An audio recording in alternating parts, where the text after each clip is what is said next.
માથાભારે ગણાતા અને 17 થી વધુ ગુનામાં વોન્ટેડ સલમાન લસ્સીને સુરત ક્રાઇમ બ્રાન્ચ પોલીસે ફિલ્મી ઢબે ઝડપી પાડ્યો છે। નવસારીમાં હોવાની બાતમી મળતા પોલીસે ઘરને કોર્ડન કર્યું હતું। આરોપી સલમાને પોલીસથી બચવા માટે તેને પીઆઈ પર જ ચપ્પુથી હુમલો કર્યો। જોકે પોલીસે પણ સ્વબચાવમાં ફાયરિંગ કરી તેની ધરપકડ કરી છે। સુરત શહેરના ડિંડોલી, લિંબાયત અને ભેસ્તાન જેવા વિસ્તારોમાં આતંક મચાવનાર અને હત્યા સહિત 15 જેટલા ગંભીર ગુનાઓમાં વોન્ટેડ માથાભારે આરોપી સલમાન લસ્સીને આખરે સુરત ક્રાઇમ બ્રાન્ચે ફિલ્મી ઢબે ઝડપી પાડ્યો છે। આરોપી સલમાન લસ્સી નવસારી જિલ્લાના ડાભેલ ગામમાં છુપાઈને રહેતો હતો, જ્યાં ક્રાઇમ બ્રાન્ચની ટીમે તેને દબોચી લેવા માટે પહોંચી હતી। જોકે ધરપકડથી બચવા સલમાન લસ્સીએ પીઆઈ સોઢા પર ચપ્પુથી હુમલો કરતા પીઆઈએ સ્વબચાવમાં ફાયરિંગ કરવું પડ્યું હતું। ગોળી સલમાન લસ્સીના પગના હાડકાને સ્પર્શ કરી આરપાર નીકળી ગઈ હતી। હાલમાં આરોપીને સારવારમાં ખસેડી પોલીસે વધુ તપાસ શરૂ કરી છે।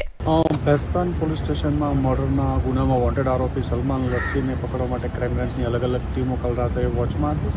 દરમિયાનમાં ડાબેલ પાસે છે ઇન્ફોર્મેશન આધારે ક્રાઇમ બ્રાન્ચની ટીમ ત્યાં જતા એને પૂરતું બળ વાપરી અને પકડી પાડવામાં આવ્યો છે અને એને સારવાર ત્યાં લાવવામાં આવ્યો છે અને ફાયરિંગથી ઇન્જરી થયેલી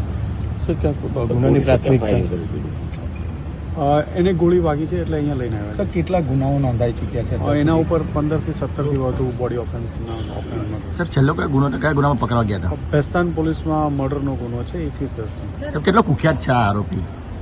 હિસ્ટ્રી સીટર છે, જૂના એની વિરુદ્ધના ઘણા બધા ગુના છે। આરોપીએ પોલીસ ઉપર એસોલ્ટ કર્યો, એ પકડવા માટે પ્રયત્ન કરતા દરમિયાન એને એસોલ્ટ કરવાનો પ્રયત્ન કરતા ફાયર કર્યું। સુરતના ભેસ્તાનમાં 21 ઓક્ટોબરના થયેલી હત્યા અને અન્ય 15 થી 17 ગુનાનો વોન્ટેડ આરોપી સલમાન લસ્સી નવસારીના ડાભેલ ગામના આશિયાના મહોલ્લામાં છુપાઈને રહેતો હતો। આ જાણ બાદ ક્રાઇમ બ્રાન્ચની ટીમ મોડી રાત્રે 3 વાગે પહોંચી હતી। ક્રાઇમ બ્રાન્ચે સલમાન લસ્સી જે મકાનમાં છુપાયેલો હતો તેની આસપાસના 5 મકાનોને ચારે બાજુથી કોર્ડન કરી દીધા હતા, જેથી તે છત પરથી કૂદીને ભાગી ન શકે। સલમાન લસ્સી જે રૂમમાં છુપાયો હતો તે રૂમ અંદરથી બંધ હતો, પરંતુ તેને ખબર પડી ગઈ કે પોલીસ તેને પકડવા આવી ગઈ છે। ક્રાઇમ બ્રાન્ચે તેને આત્મસમર્પણ કરવા માટે કહ્યું, પરંતુ અંદર છુપાયેલો લસ્સી બહાર આવવા તૈયાર નહોતો। જ્યારે પોલીસે ઘેરો વધુ મજબૂત બનાવ્યો ત્યારે આરોપી સલમાન લસ્સીએ ધરપકડથી બચવા એક ખતરનાક ચાલ રમી। તેણે સૌથી પહેલા ક્રાઇમ બ્રાન્ચના બંને પીઆઈને ચપ્પુ બતાવ્યું હતું। આ દરમિયાન તેણે પીઆઈ પીકે સોઢાને ચપ્પુ મારવાની કોશિશ કરી હતી અને ત્યાંથી ભાગવાનો પ્રયાસ કર્યો હતો। સ્થિતિની ગંભીરતા અને જીવનું જોખમ જોતા પીઆઈએ જવાબી કાર્યવાહીમાં અને પોતાના સ્વ બચાવમાં તાત્કાલિક પોતાની સર્વિસ રિવોલ્વરથી સલમાન લસ્સીના જમણા પગ પર ગોળી ધરબી દીધી હતી। ભેસ્તાન ભીંડી બજાર સ્થિત ખલીલ ટી સેન્ટર ખાતે થયેલા શકીલ નામના યુવકની હત્યાના કેસમાં આરોપી મુખ્ય વોન્ટેડ હતો। कुछ नहीं होगा तेरे बच्चे को, हम लोग को चिंता मत करो उसकी, कुछ नहीं होगा तेरे बच्चे बीवी।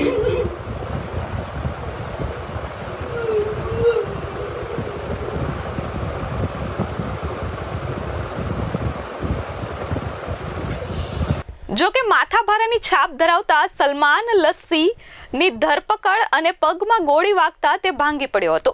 તે પોલીસની હાજરીમાં જ પોક મૂકીને રડતો દેખાયો હતો અને પોતાના પરિવારની ચિંતા તેના ચહેરા પર દેખાઈ હતી। Bureau report S24 news, Surat.